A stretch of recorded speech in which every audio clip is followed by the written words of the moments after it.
Okay, hi everybody. Today we're hauling a load of gravestones. I like hauling gravestones. It's a good challenge because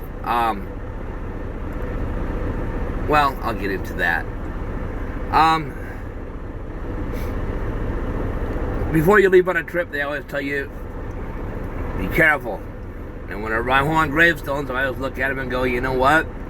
I always try to be careful, but especially when I'm hauling gravestones, because getting hit and killed by a truck would suck.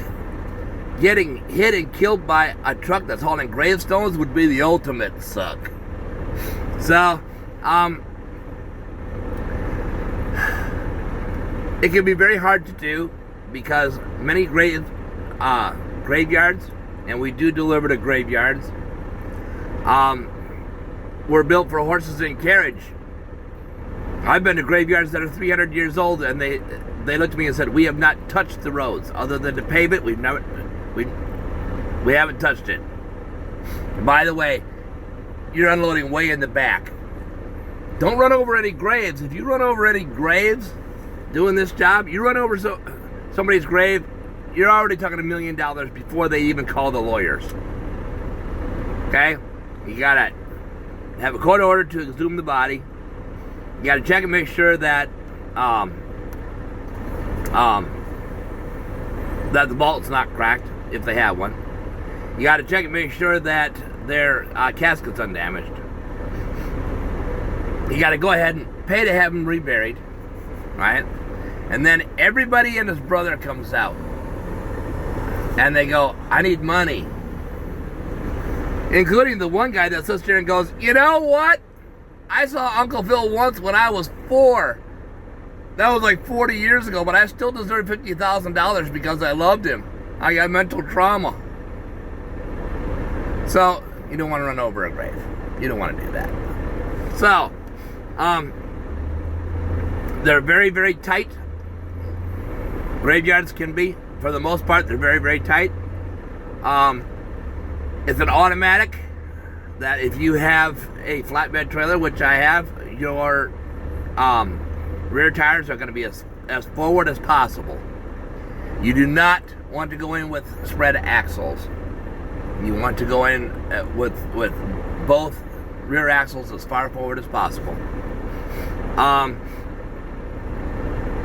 Many times, because of the weight of the trailer, it'll make it so that you got to spread them, and you got to go ahead and put them together, and you got to spread them and put them together, and spread them and put them together several times for several different deliveries until finally you get to a weight where you don't really have to worry about it.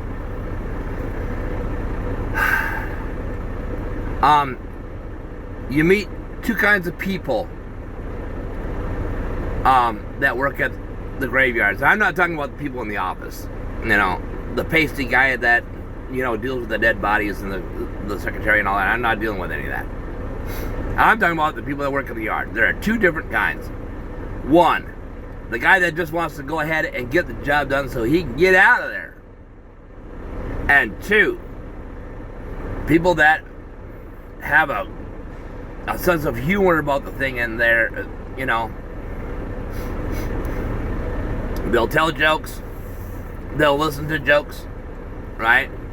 And both of those types of people are dealing with death, and they deal with it in their own way. So, they're good people. They just deal with things in a different kind of way, and you kind of, when you get there, you got to kind of judge who you're dealing with and who you're not dealing with. So, most of the time, the vast majority of the time, I don't see anybody in the office at all. I talk to them on the phone, but I don't see them at all. I am required to help them unload if I'm needed, right? You gotta remember, these gravestones weigh on average of 200 pounds each. I have to pick these up by myself very often and move them around to wherever I need them to go. I'm required to help them if they need help. They are not required to help me in any way, shape, or form. If I ask for help, about 70% of the time, they'll have somebody from the yard come up and help me. About 70% of the time, which means 30% of the time, no, do it yourself. You generally don't see a lot of women that are working in graveyards. I mean, other than the office. So, for those of you that are women's libbers and, oh, I hate male-dominated professionals, here's one for you to get into. Grave digging. Yes, they use machines. And yes, very often those machines are not quite good enough, so they have to get into the actual hole and dig. So, being fair, a woman is as good as a man, so when are you going to start applying for that job? Grave digging. Anyway, I don't see them very often. Once in a great while, I'll see one. I'll see a woman that's working in the landscape in the landscaping, but not very often. Not very often at all. It's usually a guy.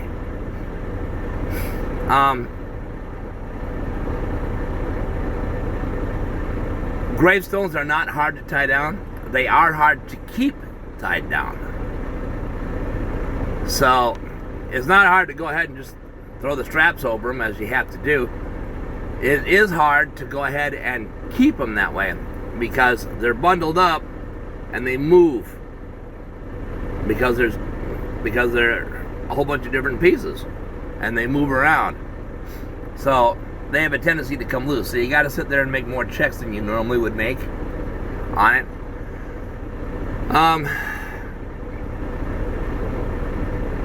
Graveyards are quiet places. They are also places where you are going to cuss a lot if you make deliveries because they can be very infuriating trying to be able to drive around without actually running over anything. The funeral directors, for the most part, couldn't care less if there's something in your way. Just saying. For the most part, they couldn't care less.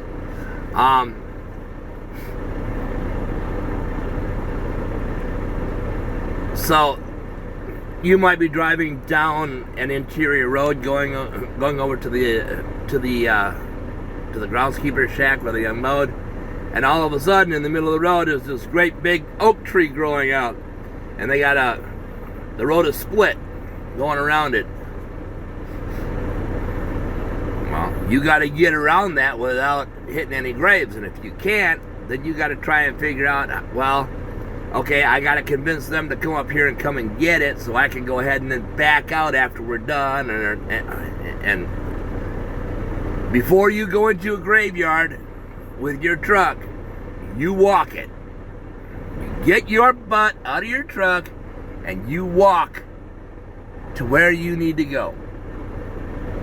Because that's the only way that you're going to be able to ensure that that's the way that you can go with your rig. I've seen graveyards where you go in and you got to go this way, and the shack is like 500 meters in front of you, and you got to go right, and then you got to go up, and then you got to come around, and then you got to come around this way. So you're headed back toward the shack, but on the opposite side, and then come in this way. And that's the only way in. And then they unload you, and then you back out going this way, so you're facing that direction, and then you go back out the same way that you came in. So you don't do it. So it's challenging. One nice thing about graveyards, right, is that they're quiet.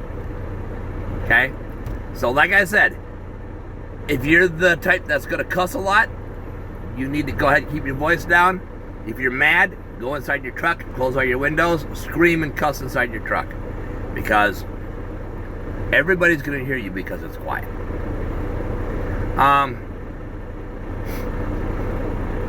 And it's not scary.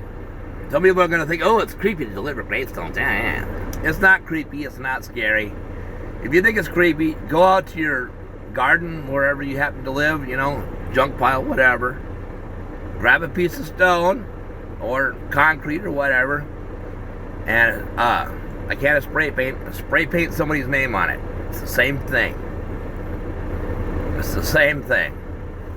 You know, they don't have some little old white-haired man in a loincloth with a chisel in one hand and a hammer in the other, where he's hammering out the letters. It's mostly done by machine, by robotics. That's how they put the names and stuff on. So, they're not making you go in at nighttime, so there's nothing scary about it. All you're doing is making a delivery of rocks. That's all you're doing. I mean, you know, the only thing that makes it different is that it's really tight the vast majority of the time, and it takes some, I'm not saying anything, just it takes some modicum of talent or experience, however you want to say it, to be able to do the job correctly. You do not want to run over their lawn. Even if there's no graves, you do not want to run over their lawn, because they get really uptight about that. He goes, well, look at my beautiful, beautiful property here, and now I got all these truck tires over it. You know what? Don't do that. They do have little tiny pieces sometimes where you can run over the lawn, because they have to let you do that in that particular spot, because no trucks can go ahead and make that. They know where those spots are. So don't sit here and think that you're going to go ahead and go scoot, you know, clear across there and go, well, I didn't think it was wide enough. They know if it's wide enough or not. They already know. Because every inch that they can't use is a loss of money. So trust me, they know exactly how much room you need to have to be able to move and do stuff. So, most of them, once you arrive, they let you walk it. They want you to walk it so that you can see what you're going to be doing. Once in a great while, and I don't mean very often at all, once in a great while, you'll get to one where you'll sit here and go, I'm not going in there. Period. You figure out some other way to come and get your freight, because I'm not going in there. Because it is that tight. Especially these places that are, you know, 300, 400, 500 years old that are in this country. Literally, 300, 400, 500 years old. I'm not going in there. It's not anywhere near good enough for you to be able to drive a truck in there. So you figure out another way to come and get it. You have to remember that when you're walking it, it's a lot easier to get in someplace than it is to get out of someplace. Say that again for you. It's a lot easier to get in a place than it is for you to get out of a place. So that's something that you have to keep in mind. For the most part, the grounds crews will help you get in and out of the place if you know, if they need to. Sometimes they'll even say, just stop at the front gate and I'll drive up. I'm in a white pickup truck. Follow me, right? They'll take you where you need to go, because, you know, otherwise we've got cross streets and doing this, that, and the other. And some of these places are huge. I mean, just gigantic. So you'd never be able to find it. So, but I like doing it. I mean, you know, it's not a jump for joy thing, but, you know, if I have the opportunity to deadhead just a little bit to go and get stone, that's what I'll do. Just so happened that this one I deadheaded from Canada. I had made an oversized delivery up there. I was supposed to pick up another oversized piece coming back out, and the piece canceled. And I said, forget it. I'm just going to deadhead out and get stone, and I'm not going to worry about it. And they're like, well, that's like 580 miles or so. And I'm like, I don't care. What do you care? It's my fuel. I'm the one that's paying for it. So I'd rather do that and go get stone than sit up in Canada and try and figure out, you know, well, can we do this, or maybe we can do that, or, you know, the other thing, or whatever. So,